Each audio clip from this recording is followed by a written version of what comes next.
Hello and welcome to the Philippines. Today I want to discuss a little bit about traveling in the Philippines and in particular how weather affects that travel and just being in the Philippines. I came here in August of 2015, a little over 2 years ago, and I came during the wet season. And in fact, we were in the middle of a drought and there was very little rain for many, many months. There were places that were actually shipping water in because we had so little rain, the wells were going dry. Just in the last day or so, we've started going into our drier season. And drier season doesn't mean generally that we're going into a drought, it just means that we get less rain than we do during our wet season. And our dry season generally runs from November through April and May being our hottest month usually. Most of the tourists who come here come November, December, January, February. Generally it's cooler, generally there are more days with sunny skies, less rain. Uh, we have the holidays, we have festivals going on in several different cities over that period of time. So we get a lot of tourists. What does that mean? It means that the rates generally go up a little bit. You might find you go into certain areas that everything is booked if you haven't booked ahead of time. So you want to make those plans well in advance.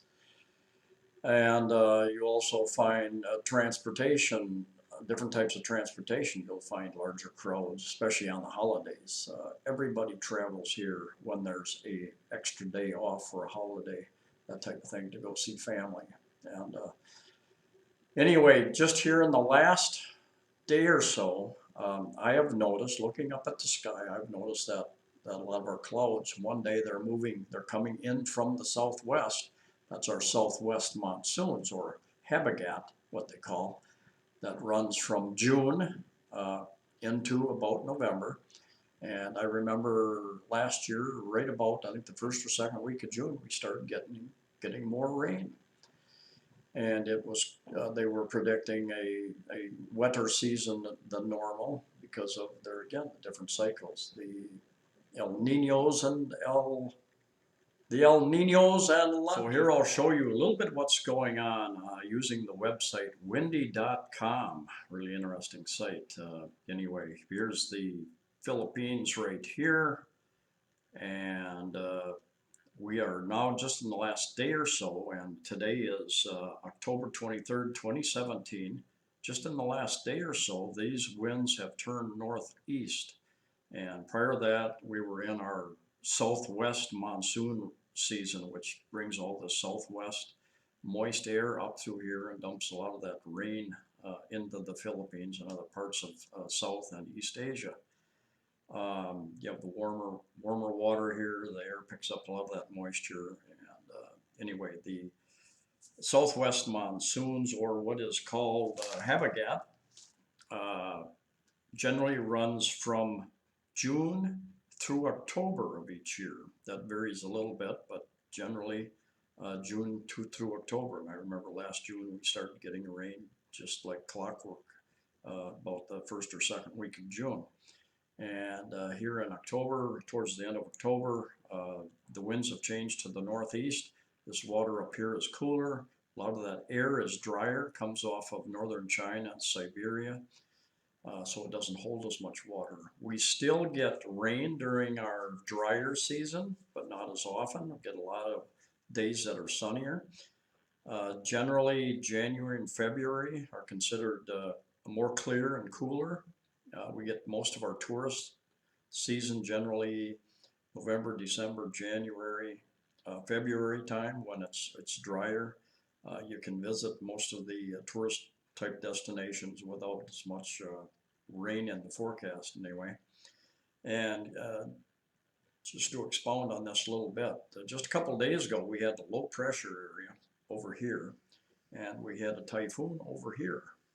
And that typhoon, thankfully, for us anyway, went up this way, super typhoon, and I forget the name of it right now, but it's hitting Japan at this very moment. I think it started Sunday night or early Monday morning, and that's a super typhoon. And most typhoons that originate out here, they come towards the Philippines, and then they sooner or later they swing north. We get a few that hit Luzon, and but most of them head up here to this kind of typhoon alley right through here between the Philippines and Taiwan here. Now let me zoom in here a little bit. So you have the very large island of Mindanao down here. You've got the Visayas region right here, and then you have Luzon area, the three main areas. And I am here in, zoom in just a little bit more.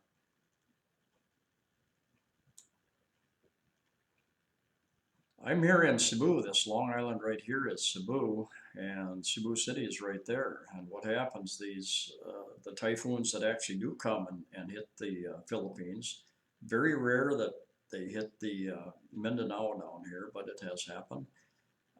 In 2013, there was a hurricane that kind of slipped in between the islands and did a lot of damage in Leyte, Samar, north part of Cebu Island.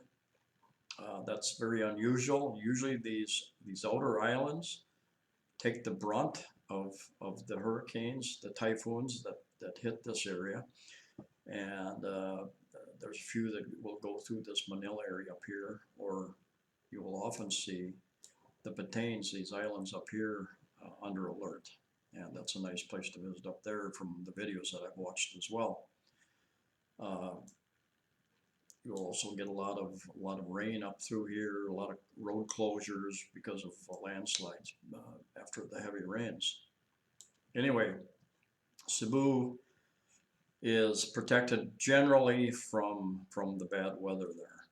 This is Bohol right here, just for your information. I stayed up last year for two typhoons that came right through our area, and I was expecting some big storms, and really there was just a little bit of rain and a little bit of wind, and wasn't really much in the way of storm. And once again, the reason for the change in weather is because we've gone into this drier air that's coming out of the northeast and hitting the Philippines. And I can see it. I can look up into the sky. One day the clouds are coming from the southwest, and the next day they're coming from the northeast. So it's just a very distinct change in the weather pattern. So that's an interesting site you might want to watch. I'll give you a link to a couple other sites that I watch regularly too, and they talk about the weather, world weather, different events. One is called suspiciousobservers.org, I believe. Quake Watch is another one. And a little bit about traveling in the Philippines. Those of you going through the Manila airport and getting off there and staying in that area or moving on from there, I've heard more bad stories about the taxis that run out of that area, scamming you, trying to get on ferries, planes, buses, wherever you're going to be traveling over those holiday type periods. And with the additional tourists, I just suggest that you plan ahead as far as you can. You'll also find many of the resorts book up earlier during those times, and the rates going up a little higher during those periods of time. As far as safety traveling, we live in a new world today, and is it safe anywhere anymore? You take your chances. Generally, we have a little war going on in parts of Mindanao, the big South Island, and they're getting ready to wrap that up pretty quick. Generally, as a rule of thumb, the average tourist, the average expat living here is never going to encounter any of that type of thing. You're just going to read about it in the newspapers. Same thing in the US, same thing in Europe. Anywhere you go, if there's an event, 99% of the people don't experience that event. Just want to be aware of the areas that you're going into, that they're generally safer areas. You want to be aware of your surroundings anywhere you are in the world. Anyway, those things having been said, I thank you for coming along. Please like, please share the video, please subscribe. Safe travels to you all wherever you're going, and we'll see you next time.